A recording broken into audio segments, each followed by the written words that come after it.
Muibi, Ya, waktu zaman kuliah kalian sempet ngekos gak sih? gua emang ngekos sih. Gua enggak sih.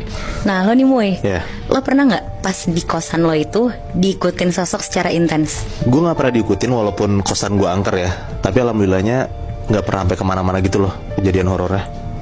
Oh oke. Nah gue pengen cerita nih Mui tentang salah satu penghuni kosan yang bener-bener diikutin sosok secara intens. Wow. Jadi cerita ini tuh dari salah satu anak kuliahan yang ngerantau. Namanya kita sebut aja Abi ya. Dia itu lulusan SMA di Jakarta, cuma kebetulan dapat kuliah di luar kota dan mengharuskan dia tuh buat ngekos Di mana, Nat? di Jogja Mui. Oh, oke. Abi itu emang dari kecil gak kayak anak-anak kecil pada umumnya gitu. Dia bisa ngelihat hal-hal yang gak bisa dilihat sama orang normal. Dan karena udah dari kecil, jadi di umur dia yang udah 18 tahun, dia tuh jadi udah terbiasa banget. Sampai-sampai pas dia lagi survei-survei kosan yang ada di dekat kampusnya, dia bener-bener ngajak ngobrol dalam tanda kutip penghuni-penghuni yang ada di sana satu-satu. Oh, seru banget. Ya ibaratnya tuh jadi kayak seleksi gitu kali ya. Dan Abi mutusin untuk tinggal di salah satu kosan yang gak terlalu jauh sama kampusnya. Kenapa si Abi pilih itu juga sebenarnya gak ada yang tahu. Mungkin dari sekian banyak kosan dia paling nyamannya di situ. Singkat cerita, 6 bulan si Abi tinggal di kosan itu adem-adem aja nih. Sampai akhirnya pas Abi punya pacar di sana, semua itu jadi berubah banget. Jadi si Abi tuh sering ngendap-ngendap bawa pacarnya ke kosan tanpa sepengetahuan penjaga kosannya. Dan dilakuin sama si Abi ini berbulan-bulan tanpa ketahuan sama penjaganya. Sampai akhirnya ada beberapa kejadian yang bikin pacarnya Abi ini tuh udah gak mau lagi main atau bahkan nginep di kosannya si Abi. Karena kejadian horor. Iya bener Mui. Oh. Jadi kejadian pertamanya ini tuh waktu siang-siang pas pacarnya namanya Andin datang ke kosannya si Abi. Dia datang tuh menjelang waktu maghrib lah. Jadi dia tuh masuk ke kosannya, terus dia ngendap-ngendap. Nah si kamarnya Abi ini tuh di lantai 2. Terus pas si Andin lagi naik tangga dan posisi dia di tengah tangga, Andin tuh ngeliat ada perempuan masuk ke pintu kamarnya Abi. Terus di situ Andin langsung cepet-cepet jalan lah ke arah kamar si Abi.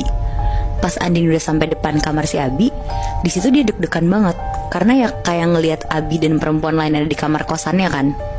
Akhirnya dia ngeberaniin diri buat ngebuka pintu kamarnya si Abi nih. Dan pas Andin buka pintu kamarnya Abi, ternyata kosong, gak ada siapa-siapa Muibi.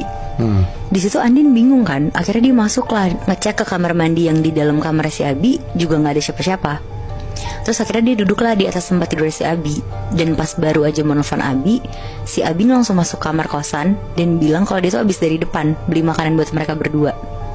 Nah tapi di situ si Andin tuh gak cerita apa-apa ke Abi karena Andin ngerasa mungkin dia salah lihat aja kali ya, karena kan kamarnya kosong. Terus udah kan tuh si Andin pulang ke kosannya lah setelah dia ngobrol-ngobrol sama makan bareng sama si Abi. Nah karena jarak kosannya Andin sama Abi tuh gak terlalu jauh, Andin akhirnya pulang jalan kaki karena emang udah kebiasa jalan kaki juga di situ. Terus Andin keluarlah dari kosannya Abi dan sekitar jam 10 malam Andin jalan. Dari ujung jalan tuh kayak ada nenek-nenek jalan sendirian. Nenek-neneknya ini tuh dari jauh kelihatan kayak agak bungkuk dan udah lumayan tua. Jalannya pun juga pelan banget. Terus sampai akhirnya si Andin udah papasan sama nenek ini, si nenek ini tuh nyapa Andin dan bilang, "Misin Dok." Terus Andin tuh senyum sambil jalan ke depan gitu. Tapi satu badan Andin tuh kerasa kayak merinding banget.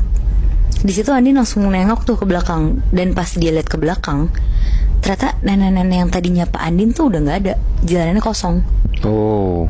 Di situ Andin kaget banget. Terus dia langsung lari tuh ke kosannya. Pas sampai kamar kosannya, ditutup pintunya, langsung dikunci. Terus langsung nelfonin si Abi. Nah untungnya si Abi tuh masih bangun. Terus Andin ceritain lah kalau dia tuh ngeliat sosok nenek-nenek yang ternyata tuh bukan manusia.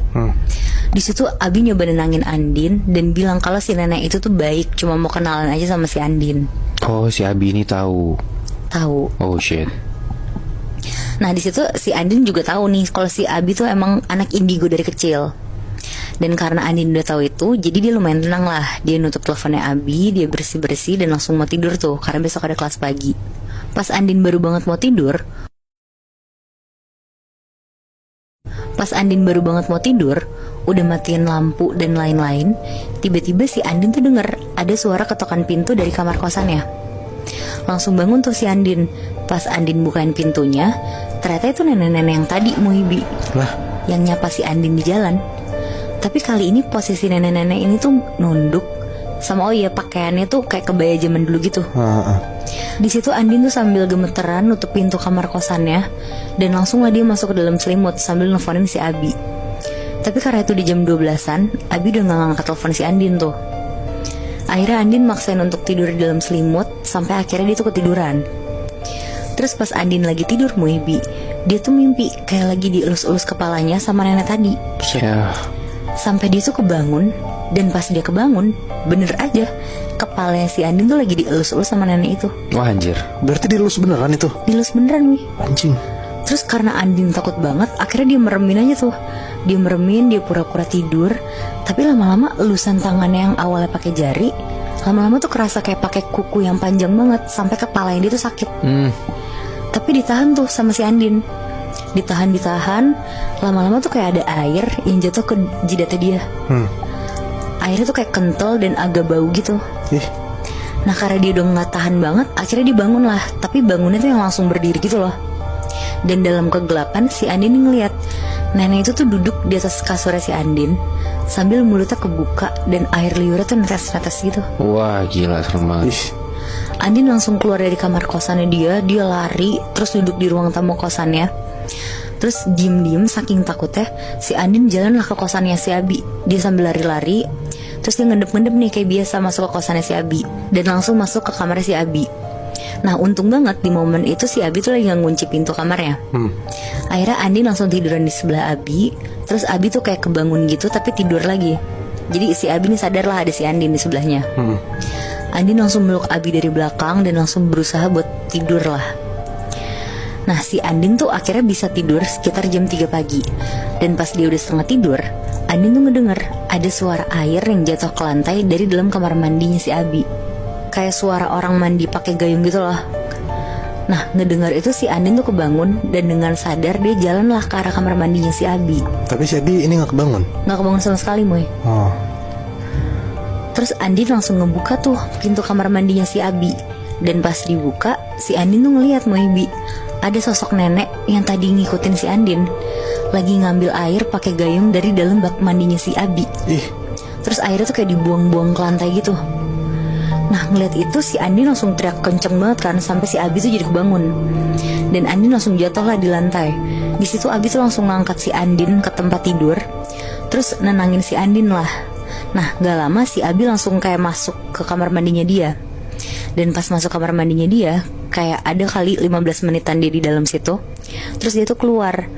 Dan akhirnya dia ngasih tau lah ke si Andin kalau ternyata si sosok nenek itu tuh adalah kayak dalam tanda kutip penghuni lamanya kosannya si Abi ini, yang udah lama kayak ngejaga kosannya dia gitu loh. Terus nenek itu tuh ternyata cukup posesif sama Abi karena dia udah nganggep si Abi tuh kayak cucunya.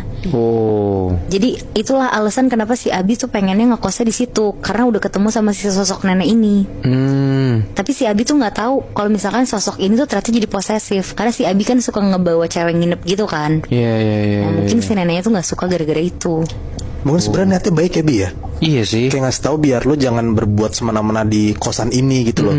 Tapi kalau misalnya ternyata ceweknya Abi yang jadi kayak kena dampaknya, serem juga sih anjir. Dan seremnya juga ya tadi Mui, lu posesif sama dalam tanda kutip cucu lu ya, sampai disamperin ke kosannya gitu loh. Iya. Tapi ini makhluk halus masalahnya ya. Itu dia.